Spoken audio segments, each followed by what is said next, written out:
할렐루야.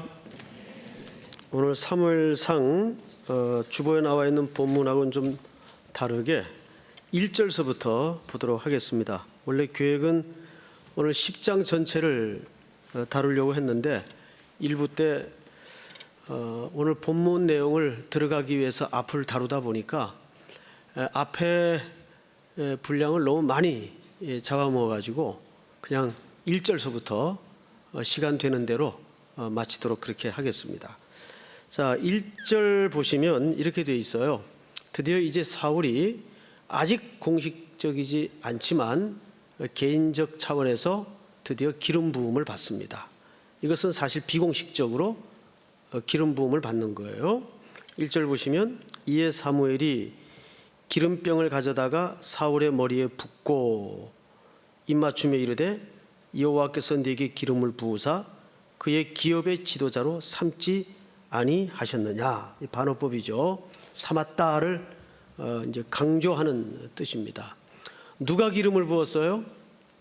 사무엘이 부었지만 하나님이 분명 기름을 부었다고 설명하고 있습니다. 자, 여기 기름을 붓다라는 말을 이제 히브리 말로는 메시아라 그러죠. 메시아. 그리고 헬라 말로는 그리스도. 이게 다 같은 표현입니다. 자, 그런데 이 당시 이런 행위가 이 당시 문화권에서 어떤 의미를 사람들의 보편적 인식 속에 갖게 하는가를 좀 알고 들어갈 필요가 있어요. 우선 누가 누구에게 기름을 부을 때는 이런 뜻이 됩니다. 가르침을 받는 자가 기름 부음을 받아요. 그리고 가르치는 자가 기름을 붓습니다. 이런 스승과 제자의 관계 또는 주종의 개념으로 설명될 때 기름을 붓다라는 표현을 씁니다. 그래서 구약 성경에도 보면 예수 그리스도를 장차 오실 메시아를 나의 기름 부은 종이라는 표현을 하죠. 그러니까 두 가지 의미가 있어요. 기름 붓는 자에게 가르침을 받아야 된다. 그리고 그의 종으로서 살아야 된다라는 복합적 개념이 있습니다. 사울에게 적어도 사무엘이 기름을 붓는 것은 그런 명령이 행위 속에 담겨져 있어요.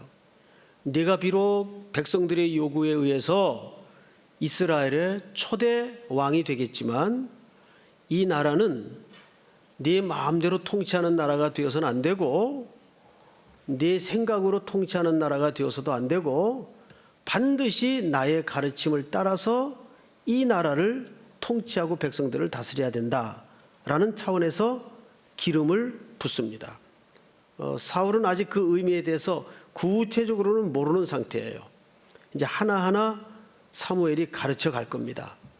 그리고 또 하나 이 기름 붓다라는 행위 속에 담아진 의미가 뭐냐면 과거의 삶으로부터 단절을 뜻합니다. 이게 끊어지고 과거의 삶에 대해서 끊쳐지고 새로운 위치로 진입한다라는 메시지가 이 속에 담겨져 있어요.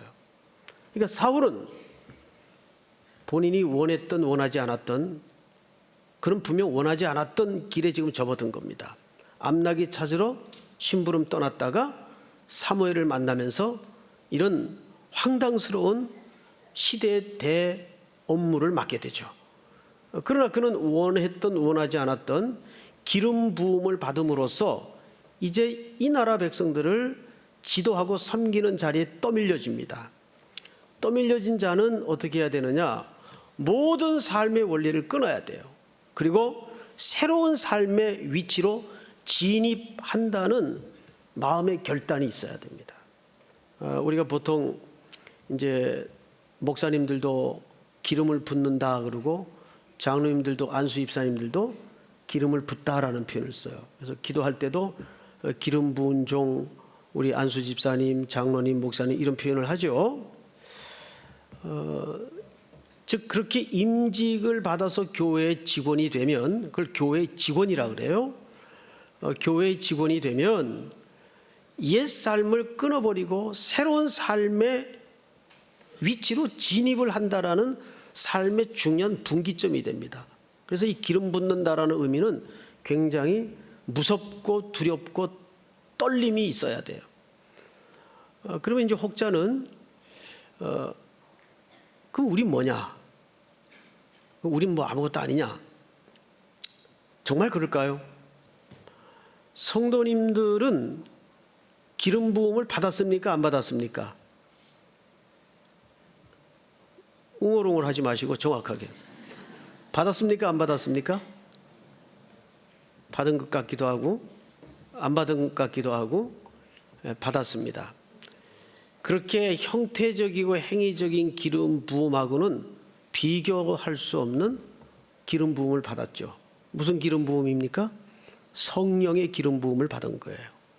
그러니까 우리는 실질적이고 원천적으로 모두가 성령이 우리 가운데 내주하는 순간 뭘 받은 거예요? 기름 부음을 받은 거예요. 믿습니까?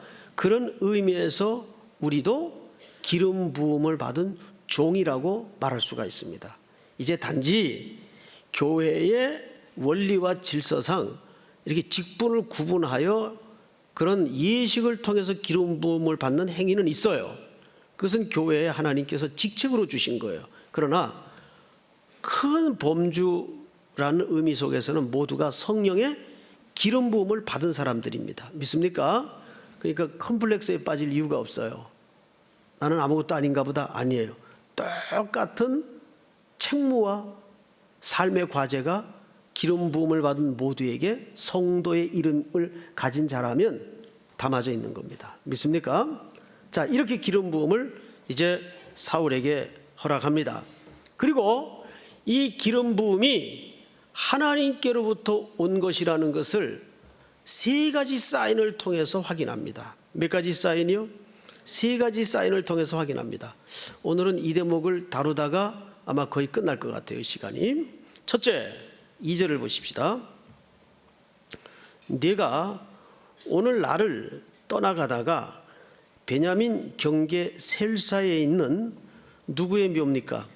라헬의 묘실 곁에서 몇 사람을 만나죠?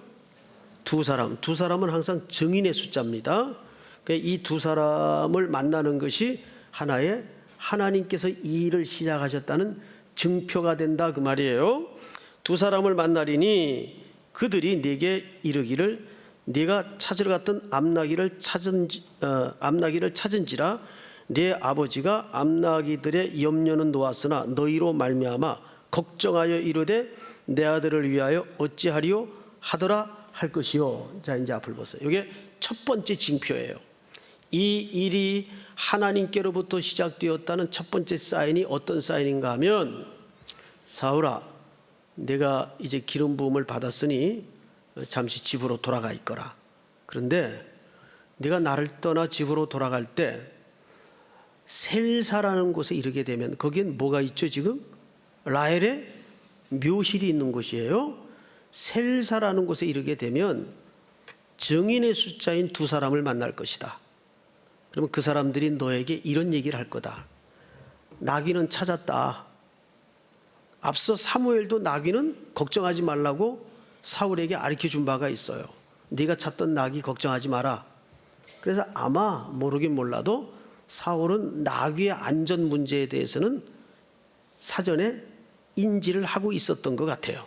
그런데 그 라헬의 묘실에 있는 곳에서 두 사람을 만나는데 그 사람들이 뭐라고 얘기하냐면 나귀는 찾았다.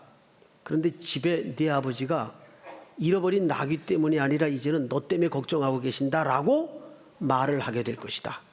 이게 뭐라고요? 첫 번째 징표라고요. 근데 중요한 것은 이 장소가 중요합니다.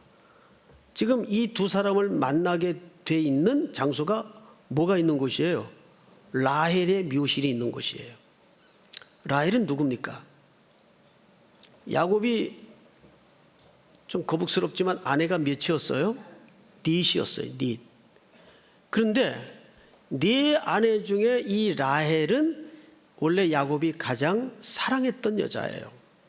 그래서 이 여자를 마음에 품기 위해서, 아내로 맡기 위해서 험악한 세월을 지내죠. 그리고 드디어 외삼촌 라반의 약속대로 첫날 밤을 보내게 됩니다. 첫날 밤을 잘 치렀어요. 아침에 해가 뜨고 눈을 떠보니까 세상에 경천동지할 일이 벌어져 있는데 다른 여자가 들어와 있는 거예요. 보니까 언니예요. 레아라는 시력도 별로 안 좋고 얼굴도 자유롭게 생긴 레아라는 이 둘째의 언니가 떡하니 지난밤 같이 있었던 겁니다. 이것을 라반의 계략에 야곱이 속은 거죠. 넘어간 거예요.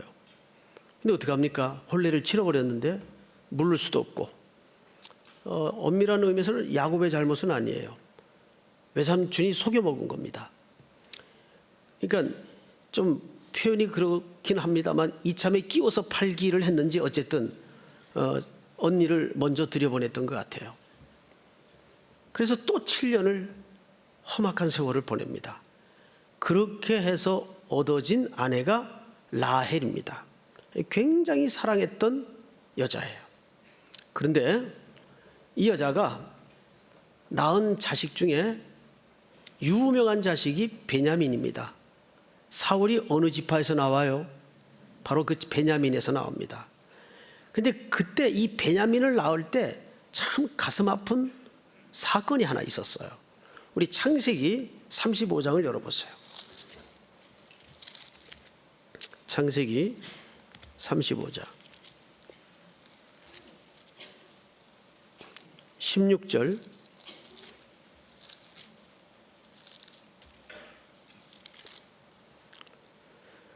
그들이 베델에서 길을 떠나 에브랏에 이르기까지 얼마간 거리를 둔 곳에서 라헬이 해산하게 되어 심히 고생하여 시작. 그가 난산을 주인의 산파가 그에게 이르되 두려워하지 말라 지금 내가 또 덕남하니라 하매 그가 죽게 되어 그의 혼이 떠나려 할 때 아들의 이름을 베논이라 불렀으나 그의 아버지는 그를 베냐민이라 불렀더라. 시작. 라헬이 죽음에 에브랏 곧 베들레헴 길에 장사되었고. 자, 앞을 보세요. 바로 베들레헴 길이 오늘 사울이 가다가 두 사람을 만나는 장소입니다. 그런데 지금 라헬이 여기서 죽었어요. 그리고 거기에 묘실을 만듭니다. 근데 이 죽음은 굉장히 아이러니해요. 어떤 죽음이냐면 산모를 살리면 아이가 죽어요. 그런데 아이를 살리면 산모가 죽어야 돼요. 그럴 때 참 선택하기 어렵죠. 왕왕 무슨 드라마 같은데 영화 같은데 그런 장면이 나올까? 또 가끔 가다가 제3세계에서 그런 황당한 인생의 그 기로에 선 스토리들을 많이 읽죠. 그런데 이 라헬이 자기 목숨을 담보로 아이를 살려요. 그렇게 얻어진 아들이 베냐민입니다. 그런데 이 베냐민은 사사기에서 만나는 바와 같이 12 형제 지파 중에 가장 악한 짓을 해요. 특별히 기브아라는 곳에서 레위의 첩을 밤새 몹쓸 짓을 해가지고 대문 밖에 버리고 가죠. 그래서 나머지 11지파 형제들이 대노를 합니다. 야, 이런 천인공노할 일이 있나? 전쟁이다 하고 전쟁을 선포해요. 그리고는 베냐민 지파와 큰 사륙이 일어나는 전쟁을 치르게 됩니다. 이때 베냐민 지파가 600명만 남아요. 다 죽고. 우리 지난주 살펴본 내용이죠. 바로 이 베냐민 지파는 라헬의 죽음을 담보로 이 땅에 존재하게 되었던 지파예요. 그러니까 이 베냐민 지파는 얼마나 기적이요 은총을 입은 지파입니까? 그래서 이 지파는 장래 이 은혜를 사실 갚으면서 살아도 시원치 않을 지파예요. 그런데 하는 짓마다 악한 짓만 해요. 이 베냐민 지파의 족적과 역사 속에서 우리는 뭘 보냐 하면 인간의 얼굴을 봐요. 죄를 봐요. 지독한 인간의 그 무너지는 장면을 베냐민 지파 속에서 전율스러우리만치 발견을 하게 됩니다.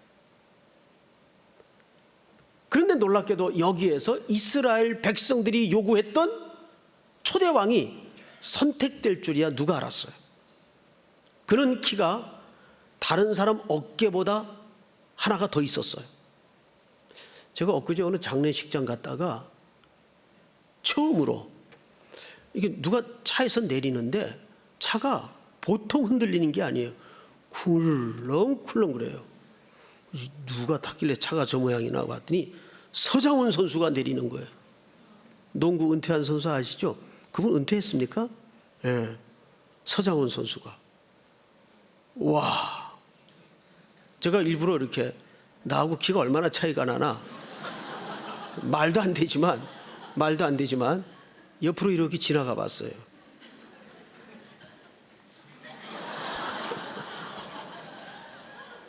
가슴팍에도 잘 안 오더라고요. 아이고 2m 6cm인가 그래요. 프로필 보니까. 그래서 프로필을 또 찾아봤지. 2m 6cm인가 7cm인가 그래요. 장난이 아니에요. 이때 서장훈 씨가 태어났으면 이스라엘 왕이 된 거예요. 와, 진짜 크대요. 그 일반 농구 선수들은 봤어요.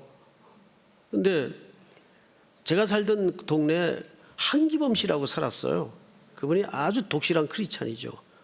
새벽 기도도 매일 나와서 기도하던 분인데 그분 말고 처음 봤어요. 이렇게 큰 분을. 근데 사울이 다른 사람보다 어깨가 하나 더 있었어요. 바로 이스라엘 백성들이 그렇게도 원하던 세상의 가치를, 세상의 모양을 완벽하게 갖춘 왕이 이 베냐민 지파에서 세워집니다. 그런데 지난주서부터 일관되게 사울의 이야기가 나올 때마다 이를 기름 부으려고 할 때마다 하나님께서 사울에게 명령하도록 두 가지 직무를 주십니다.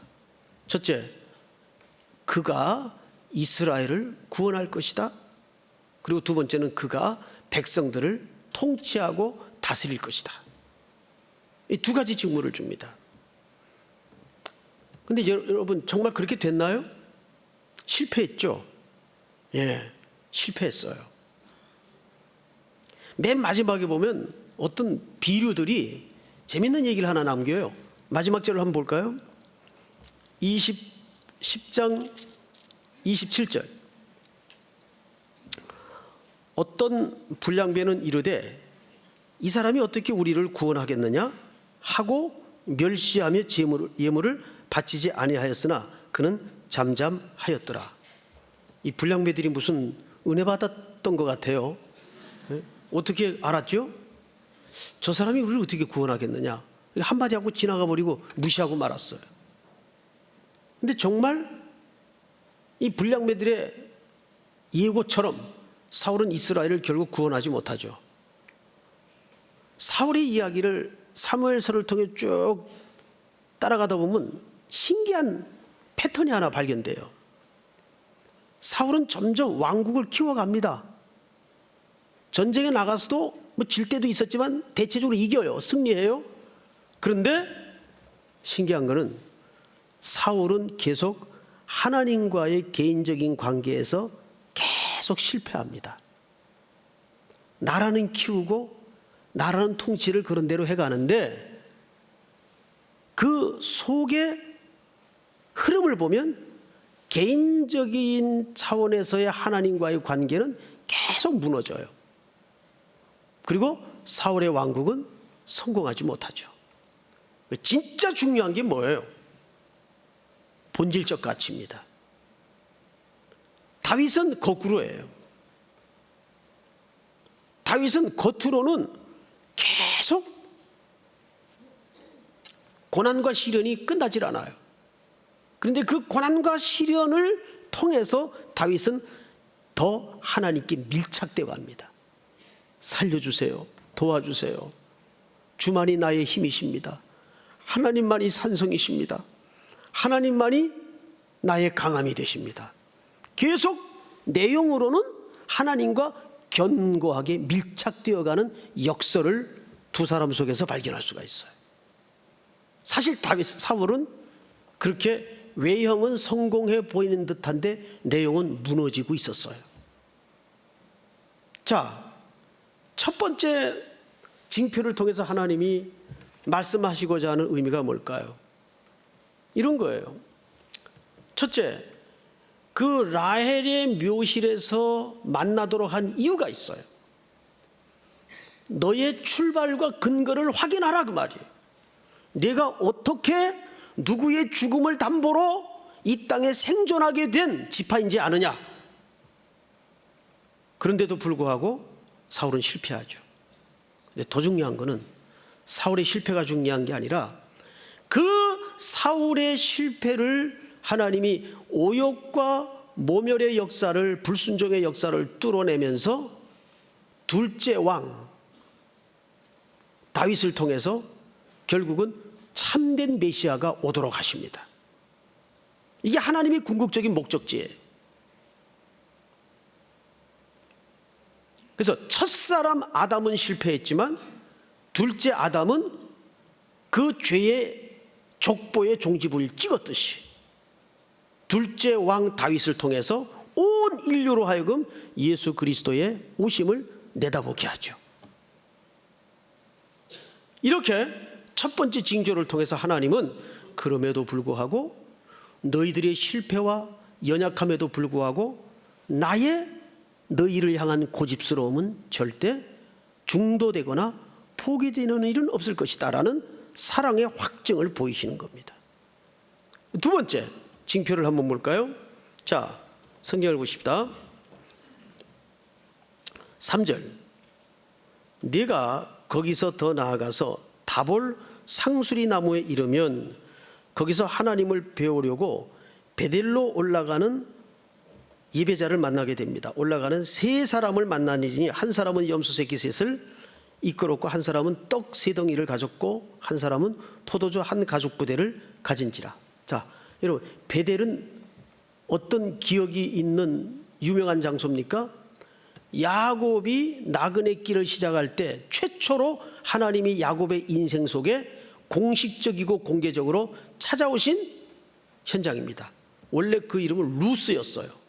그런데 야곱의 사건 이후에 이 지명이 바뀌죠. 베이트엘, 하나님의 집이라는 이름으로 바뀝니다.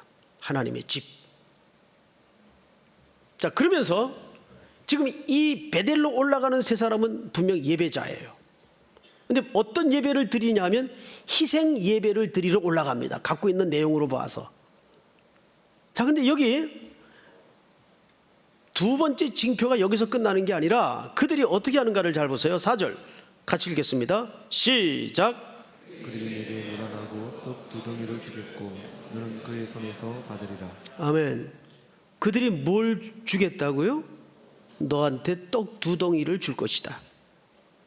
여러분, 떡 두 덩이를 왜 줄까요? 이 떡은 일반 떡을 말하는 게 아니에요. 이 사람들이 베델로 올라가 예배를 드리는 행위로 봐서, 행렬로 봐서, 갖고 있는 소유물로 봐서 이 떡은 진설병을 얘기합니다. 예배 때 하나님 앞에 드렸던 떡을 얘기합니다. 이 떡은 후에 누구만 먹도록 되어 있는가 하면 제사장들과 왕만 먹도록 되어 있어요. 다윗도 이 떡을 먹죠. 그래서 다윗이 이 떡을 먹은 이후로 사울이 굉장히 불쾌하게 생각하죠. 아니, 네가 뭔데 그 떡을 먹냐? 그거는 누구만 먹을 수 있는데 왕인 나와 제사장들만 먹을 수 있는 떡인데 네가 뭔데 그 떡을 먹냐? 굉장히 불쾌하게 생각합니다. 이미 그 떡이 다윗의 손에 넣어질 때는 하나님께서 나라의 촛대를 다윗 쪽으로 옮겼을 때입니다. 사울은 그저 자리만 왕으로 앉아 있었어요. 이 비극이죠. 제일 비극이 뭐냐면 그 사람이 저 자리가 아닌데 앉아있는 모습이 제일 속상하죠. 비참하고. 그게 제일 또한 공동체의 불행이기도 합니다. 즉 이 사건은 어쨌든 이 일이 하나님께로부터 시작이 되어서 하나님이 사울을 공식적으로 이스라엘의 초대 지도자로 인정하신다는 하나의 그림이에요. 그래서 사울에게 떡을 줄 것이다. 이게 두 번째 사인이었어요. 자, 마지막 세 번째 사인을 한번 보십시다. 5절, 그 후에 내가 하나님의 산에 이르리니 그곳에는 블레셋 사람들의 영문이 있느니라. 네가 그리로 가서 그 성읍으로 들어갈 때 선지자의 무리가 산당으로부터 비파와 소고와 저와 수금을 앞세우고 예언하며 내려오는 것을 만날 것이요. 자, 잠깐 앞을 보실까요? 이 사람들은 이 당시 사무엘이 설립한 선지학교 생도들로 학자들은 보고 있습니다. 왜냐하면 이때까지만 해도 공식적인 선지자 활동이 뚜렷한 시기가 아니었어요. 지난주에도 잠깐 말씀을 드렸지만 되게 선견자라고 했습니다. 그 나라의 질서와 나라의 통치를 위해서 사무엘은 자기가 사는 근처에다가 선지학교를 만들었던 것 같아요. 그리고 거기에서 하나님의 말씀을 배우고 시대의 이해를 배우고 인간의 이해를 배우는 학교가 운영이 되었던 듯 싶습니다. 그러니까 이 무리들은, 선지자의 무리들은 바로 그 생도들을 지칭하는 거예요. 자, 그런데 6절 보실까요? 다 같이 읽겠습니다. 시작. 내게는 여호와의 영이 크게 임하리니 너도 그들과 함께 예언을 하고 변하여 새 사람이 되라. 아멘. 이렇게 해서 사울이 예언을 하게 돼요. 이 선지자들의 무리 속에 섞여서 엑스터시로 들어갑니다. 이제까지 한 번도 경험하지 못한 영적인 신비한 경험을 여기서 하게 돼요. 그런데 여기에서 중요한 명령 하나가 있죠. 너도 새 사람이 되라. 여러분, 이 새 사람이 되라는 말은 무슨 뜻인가 하면 착하게 살고 윤리 도덕 규범을 잘 지켜서 살아라, 그 개념이 아니에요. 여기서 말하는 새 사람이 되라는 말은 아까 기름 부음을 받다라는 개념 속에 의미가 포개져 있어요.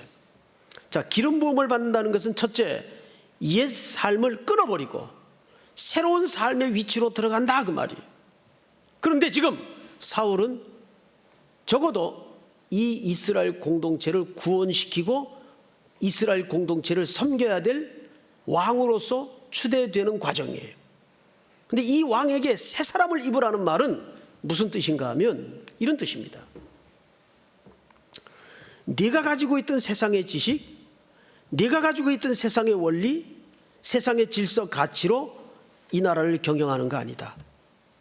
적어도 이 백성은 나와 언약 백성이고 언약 공동체이기 때문에 너는 새 사람이 되어서 반드시 하나님의 원리와 질서와 언약의 기초 속에 이 백성을 섬기고 통치해야 된다는 것을 이렇게 얘기합니다. 교회 안에는 다양한 전문가들이 있어요. 그 전문성이 필요할 때가 분명히 있습니다. 그런데 한 걸음 더 들어가서 조심할 것은 그 전문성이 교회를 핸들하는데 전부이어서는 안 돼요. 교회는 하나님만이 경영하시고 통치하시는 무슨 영역이 항상 감춰져 있는가 하면 신비한 영역이 감춰져 있어요. 분명 1 더하기 1은 2가 나와야 되는데 마이너스가 되기도 하고 5이 나오기도 하는 것이 교회일 수가 있어요. 그래서 어중간하게 목회를 하다 보니까 한 가지 깨달은 게 뭐냐면, 한 가지를 깨달은 거예요. 2가지, 3가지가 아니라. 그러니까 10년에 한 가지 깨닫는 게 크더라고요. 뭘 깨달았는가 하면 교회는 예상대로 답이 안 나오는구나. 교회는 예상 외의 일이 많더라고요. 맞죠, 여러분? 예상 외의 일이 많아요. 우리 인생도 마찬가지고. 그런데 교회는 그래야 되겠더라고요. 교회가 늘 상식과 예상대로만 갈 수는 없는 거예요. 믿습니까? 믿음의 역사가 왜 필요합니까? 이스라엘 백성들이 홍해를 건너려 할 때 막 갈라지려고 물이 난리를 칠 때 싹 들어갔습니까? 아니에요. 미동도 하지 않을 때, 주님 말씀 의지해서 믿고 발을 디뎠을 때 홍해가 갈라집니다. 항상 하나님의 신비한 경영과 통치를 통해서 우리에게 연단시키고 훈련시키고자 하는 신앙의 영역은 순종이에요. 무지몽매한 순종을 말하는 것이 아니라 오직 주만 바라보는 순종입니다. 자, 그런데 이렇게 세 가지 사인을 징표로 허락하십니다. 이런 일들이 내가 돌아가는 길에 반드시 나타날 것이다. 그러면 이 일이 하나님께로부터 시작된 일인 줄을 알라. 세 가지 사인을 예언하시는 거예요. 자, 그런데 여기 마무리 겸 한 가지 더 플러스 원을 하십니다. 성경을 보십시다. 7절, 이 징조가 네게 임하거든 너는 기회를 따라 행하라. 하나님이 너와 함께 하시느니라. 8절 다 같이 시작. 너는 나보다 앞서 길갈로 내려가라. 내가 내게로 내려가서 번제와 화목제를 드리리니 내가 내게 가서 내가 행할 것을 가르칠 때까지 7일 동안 기다리라. 이 세 가지 징표를 통해서 네가 하나님께 이 시대에 쓰임받는 이 시대의 초대 왕인 줄을 알라 그래 놓고 제일 먼저 사무엘이 사울에게 그러나 부탁한 게 뭐예요? 기다리라. 며칠 동안요? 7일 동안. 7이라는 숫자는 완전한 숫자입니다. 즉 이 말은 하나님의 성숙한 완전한 타이밍 때까지 기다려라. 제일 먼저 나라의 지도자로서 하나님 앞에 받는 명령이 기다리는 명령이었어요. 인간이 뜻밖의 또 제일 안 되는 부분이 이 영역이에요. 기다리면 내가 네게 모든 하나님의 명령을 하나서부터 10까지 차근차근 가르쳐 줄 것이다. 그거 듣고서 백성들을 섬기고 구원하고 통치하도록 해라. 그래서 7일 동안을 기다리게 합니다. 이스라엘에 바엘리라는 학자가 있어요. 이분은 그 인간의 그 생체 리듬을 연구하는 분인데 이분이 뭘 연구했냐면 축구 선수들 이제 그 페널티 에어리어 안에서 반칙을 하게 되면 페널티 킥을 주죠. 축구 얘기하니까 불편하세요? 그러면 이제 페널티 킥을 주게 되면 키커 한 사람이 골키퍼 한 사람을 세워놓고 11m일 겁니다. 아마 제 기억으로는 볼을 차게 돼요. 그러면 이거는 거의 방향을 잡아도 워낙 가깝고 선수들이 전력을 다해서 차기 때문에 그 스피드를 잡을 수가 없어요. 90%가 전부 골인이 됩니다. 그런데 이 행동 반응을 연구를 한 거예요. 첫째, 키커는 어느 방향으로 볼을 어떻게 차는가 연구를 한 거예요. 그러니까 3등분이 나오더래요. 3분의 1은 왼쪽으로 차고 3분의 1은 오른쪽으로 차고 나머지 3분의 1은 어디로 찰까요? 정면으로 차는 거예요. 정면으로. 골키퍼가 서 있는 정면으로 차는 거예요. 그리고 이제 또 나머지 골키퍼의 행동 반응을 통계를 낸 거예요. 골키퍼는 2등분으로 나누어지더래요. 50%는 왼쪽으로 방향을 잡고 50%는 정확하게 오른쪽으로 방향을 잡더래요. 그러면 뭐가 안 된다는 얘기입니까? 중앙에 가만히 서 있는 걸 못한대요. 왜 그런가 심리 테스트를 해봤더니 3분의 1이 중앙에 오는 걸 알면서도 중앙에 가만히 서 있는 판단을 안 하는 것은, 못하는 게 안 하는 것은 중앙에 가만히 서 있다가 양 옆으로 꼬리 들어가서 먹으면 좀 세상 말로 그것처럼 멍청해 보이는 모양새가 없더라는 거예요. 그 애들 말로 쪽팔리는 거죠. 그래서 이래나 저래나 막을 확률이 적다면 아무 쪽이라도 먼저 움직여서 운이 좋으면 걸려들게끔 한쪽 방향으로 선택을 해서 넘어진다는 거예요. 이걸 그분이 그 용어를 하나 만들어냈는데 행동 편향이라는 용어를 만들어냈어요. 골키퍼는 3분의 1은 정면에 오는 걸 알지만 이거를 포기하고 저 빠른 볼의 스피드를 잡아내려면 먼저 움직인다는 거예요. 한쪽으로. 행동 편향이라는 거죠. 그런데 이러한 생리가 우리의 신앙생활이나 인생살이 속에 그대로 드러난다는 거예요. 우리는 제일 두려운 게 뭐냐면 가만히 있는 걸 제일 두려워해요. 이러다가 내가 그냥 뒤처지는 거 아닐까? 이러다가 하나님 계획이 망가지는 거 아닐까? 그래서 대표적인 인물이 아브라함이에요.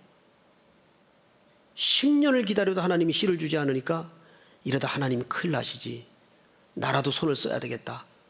그래가지고 하나 이제 얻어서 생산해낸 인물이 누굽니까? 이스마엘 아니에요. 기다리다 지쳐서. 그런데 우리가 급하고 우리가 답답할 뿐이지 하나님은 한 번도 이 타이밍에 대해서 실수하신 법이 있을까요? 없을까요? 없어요. 여러분 그 사실을 믿습니까? 예. 그런데 지금부터 사울의 인생 행로를 추적해 보면 사울은 전부 이 문제에서 넘어집니다. 제사장이 오기 전에 기다리도 못해서 자기가 제사 드려버리고 이런 엉뚱한 짓들을 합니다. 결국 신앙의 싸움은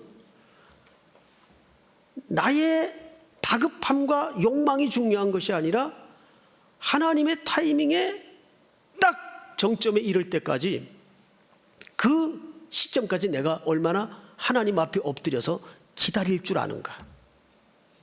이게 제일 중요한 싸움이에요. 사랑하는 우리 삼일교회 성도 여러분, 이렇게 사울을 역사의 전면에 드러내기 위해서 하나님은 다양한 확인을 시키고 명령을 하시는 가운데 이제 카메라 렌즈가 다른 쪽으로 돌려집니다. 이제 백성들에게로 향하게 됩니다. 오늘 그 백성들에게 어떤 말을 했느냐가 중요한 게 아니라 어디에다가 이 백성들을 모았는가를 잘 보세요. 어디에다가. 자, 성경을 좀 보십시다. 몇 절을 보시냐면 10장 14절을 보세요. 17절부터 읽겠습니다. 시간이 없으니까. 사무엘이 백성을 어디로 부르죠?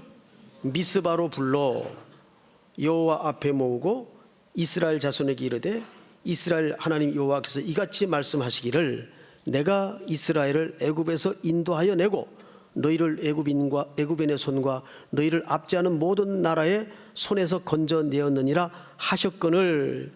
자, 19절 시작. 너희는 너희를 모든 재난과 고통 중에서 친히 구원하여 계신 너희의 하나님을 오늘 버리고 이르기를 우리 위에 왕을 세우라 하는도다. 그런즉 이제 너희의 지파대로 1000명씩 여호와 앞에 나아오라 하고. 이제 드디어 백성들에게 어떤 교훈을 위해서 이 백성들을 어디에 모으냐 하면 파수대라고 불리우는 미스바 광장에다가 모읍니다. 자, 그런데 이 장소가 갖는 의미가 굉장히 큽니다. 미스바는 얼마 전까지만 해도 이스라엘 백성들에게는 어떤 현장이었어요? 7장을 한번 볼까요? 확인합니다. 자, 사무엘상 7장. 우리 앞서 한번 길게 살펴보았던 대목인데 7장 5절. 사무엘이 이르되 온 이스라엘은 미스바로 모이라. 내가 너희를 위하여 여호와께 기도하리라 하매 시작. 그들이 미스바에 모여 물을 길어 여호와 앞에 붓고 그날 종일 금식하고 거기에서 이르되 우리가 여호와께 범죄하였나이다 하니라. 사무엘이 미스바에서 이스라엘 자손을 다스리니라. 아멘. 이 미스바는 그들이 하나님 앞에 회개하고 통곡하고 새로운 부흥을 시작했던 그 부흥이라는 것은 숫자적인 늘어남이 아니라 여기에서부터 사무엘이 뭘 했다고요? 이스라엘을 다스리니라. 이 다스리라는 말은 무슨 뜻이라고 했습니까? 몇 주 전에 목양의 의미라고 그래서 말씀을 먹이는 것이라고 그랬어요. 다스린다는 말은 하나님의 말씀이 이스라엘 백성들에게 제대로 전해지고 가르쳐지고 먹여지기 시작하면서 이들이 심령 속에 새로운 부흥의 불씨를 일으켰던 현장이 이 미스바예요. 그런데 실질적으로 이들은 이제 보이지 않는 하나님을 거절합니다. 그리고 우리도 여러 나라들과 같이 보이는 왕을 허락하소서, 이렇게 몇 장이 채 넘어가지 않아서 미스바 광장에 새로운 왕이 세워지는 광경을 백성들은 보게 되죠. 어떻습니까? 그래서 이 미스바는 적어도 이스라엘 백성들에게는 망감이 교차되는, 희노애락이 겹쳐지는 중요한 현장이 됩니다. 부흥의 진원지였던 현장이 무엇이 되고 있어요? 세상의 권력이 시작이 되는 현장이 되고 있어요. 이게 어디 저 이방인들 속에 일어났나요? 하나님의 언약 공동체 안에서 이런 일들이 지금 일어나고 있다고요. 이것은 우리 속에도 얼마든지 벌어질 수 있는 일이에요. 그래서 교회라는 공동체는 사람이 힘을 갖고 세력화되면 그때부터 교회는 썩고 망하기 시작합니다. 교회는 딱 하나, 지난주 주일날 낮 강의를 통해서 말씀을 드렸던 바와 같이 하나님의 말씀이 세력을 얻기 시작해야 돼요. 그래서 온 교회는 많이 기도하고 하나님 말씀 많이 읽어서 그 말씀 앞에 신비한 하나님의 영광의 임재에 전부 엎드릴 수 있는 분위기가 될 때 삼일교회 주인은 하나님이 되시는 겁니다. 믿습니까? 우리는 다시 이곳을 말씀이 던져지고 가르쳐지던 미스바 광장으로 만들어서 새로운 공동체의 꿈을 향해 온 교회가 순종하여 걸어가는 큰 은혜가 경험되어질 수 있기를 주님의 이름으로 축복합니다. 우리 다 같이 일어나십시다. 주를 위한 이곳에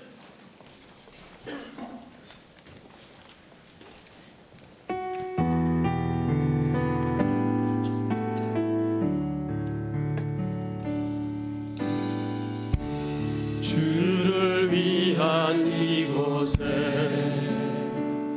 예배하는 자들 중에